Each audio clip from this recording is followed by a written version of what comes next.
और उस बच्चे का मार्गदर्शन करो। नारद जी ध्रुव के पास आकर बोले, बेटा तुम किसके पुत्र हो? उन्होंने कहा, अपना परिचय दिया। तो नारद जी ने कहा, वैसे एक बात तो है, क्षत्रियों में एक चीज तो है कि इनको बात बहुत जल्दी लगती है। अरे छोटी माँ थी, उसने कुछ कह दिया, छोटे से बच्चे हो तुम, क्या तपस्या करोगे? जाओ, माँ है, अभी जाओगे तो बैठा लेगी, उस समय मूड नहीं सही रहा हो। उसकी बात को दिल पर लेकर तुम इस उम्र में तपस्या करने निकल। लेकिन ध्रुव ने कहा, नहीं ऋषिवर, मुझे आप सिर्फ इतना बताओ कि प्रभु मिलेंगे या नहीं, और क्या करने से मिलेंगे? नारद जी ने कहा, देखो बेटा, प्रभु तो मिलेंगे, हाँ ये बात अलग है कि 5 साल में मिलेंगे कि 500 साल में मिलेंगे, लेकिन मिलेंगे जरूर। ध्रुव नाच उठे, यह सुनकर नाच उठे कि प्रभु मिलेंगे जरूर, 5000 साल लग जाए, 10,000 साल लग जाए, उसकी कोई चिंता नहीं है। भक्ति ऐसे ही होनी चाहिए। कितना कष्ट मिल रहा है, मिलने दो। भगवान मिलेंगे इस राह पर चलकर, तो मुझे उस राह को छोड़ना नहीं है। और इन्होंने फिर कैसी तपस्या की? पहले महीने में फलाहार किया, वो भी 3 दिन बाद। दूसरे महीने में 6 दिन बाद सूखे पत्ते चबाकर तपस्या की। तीसरे महीने में 9 दिन बाद केवल जल पीकर, और चौथे महीने 12 दिन के बाद केवल वायु का आहार करके तपस्या जारी किया। और 5वें महीने में तो हद ही कर दी, श्वास को रोककर एक पैर पर खड़े होकर भगवान को अपने हृदय में बैठा कर उनका ध्यान करने लगे। इतनी कठिन तपस्या देखकर वायु ने चलना बंद कर दिया, वृक्षों ने हिलना बंद कर दिया, फल देना बंद कर दिया, समुद्र के जल अपनी स्थान से चलना बंद कर दिए, सारी सृष्टि उथल पुथल में हो गई। देवता भागे भागे ब्रह्मा जी के पास गए, बोले भगवान ऐसा क्या हो रहा है जिस कारण से सृष्टि की श्वास रुक गई?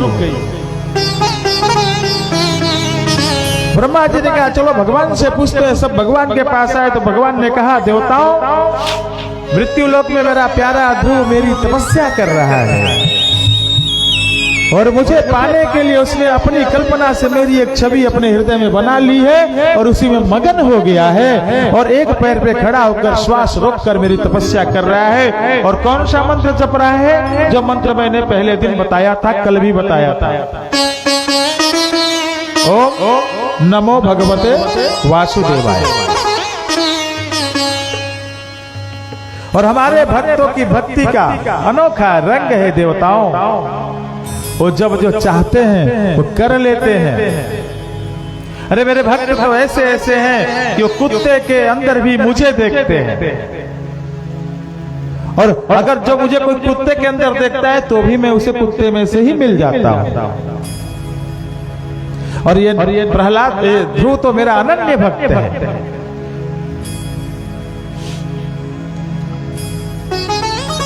ध्रुव ने महान कष्ट झेलकर तपस्या की है देवताओं,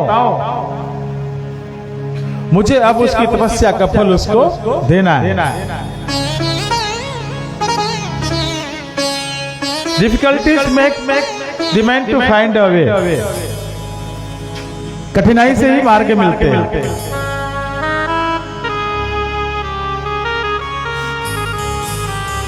जब तक आपके जीवन में कठिनाई नहीं आएगी, आप महान नहीं बनोगे। इसलिए कठिनाइयों से कभी भी घबराना नहीं चाहिए। एक पैर से चलना पड़े तो चलना चाहिए, लेकिन रास्ता कभी भी छोड़ना नहीं चाहिए। भगवान ने गरुड़ पर बैठकर मधुवन में आकर ध्रुव के पास गए, और प्रत्यक्ष रूप से और मन में आंतरिक रूप से भगवान ने ध्रुव को दर्शन दिए। जब ध्रुव ने नेत्र खोला तो सामने वही मधुर चित्त चुराने वाली मुस्कान के साथ नटवर नागर किशन कन्हैया को देखा। है सत्य जहां भगवान वहीं, है सत्य जहां भगवान वही है, प्रेम जहां भगवान वही हो जाता है। दया का पात्र तब मिलते हैं दया निदान। पहले उनकी दया का पात्र बनो, सत्य और प्रेम के बाद उनकी दया का पात्र बनो। ऐसा पात्र बनो जिसमें उनकी दया पा सको। ध्रुव जी ने भगवान को प्राप्त किया। उसके बाद भगवान ने वही कहा ध्रुव से भी, बेटा वरदान मांगो। ततो गंता शिवस्थानम सर्वलोक नमस्कृतम। यह वरदान दिया भगवान ने ध्रुव के वरदान न मांगने पर। उन्होंने कहा भगवान मुझे आप मिल गए हो, मुझे क्या चाहिए? अरे जिसे भगवान मिल गए उसको क्या चाहिए? तो भगवान ने कहा देख भाई, मैं तो बिना दिए जाता नहीं हूं, तू मांग या न मांग, तूने जो मेरी इतनी श्रद्धा से तपस्या की है मैं तुझे ऐसे ही देके जाता हूं। जा तू तेरे पिता का राज्य भोग, और 36,000 वर्ष बीतने के बाद तू मेरे परम धाम को आएगा, फिर मैं तुझे ध्रुव पद दूंगा। आज भी हम सब कहते हैं ना शाम को वो ध्रुव तारा चमक रहा है, वो वही ध्रुव जी हैं। प्रेम से बोलिए ध्रुव भगवान की जय हो। ये हमारा जीवन है। और 2 मिनट के लिए मैं कथा से अलग आ रहा हूं। हमारे बचपन के सहपाठी सूर्यमणि पांडे जी अमेरिका रिटर्न है, आप सब जानते होंगे यहाँ वाले, और हमारे बाल सखा हैं।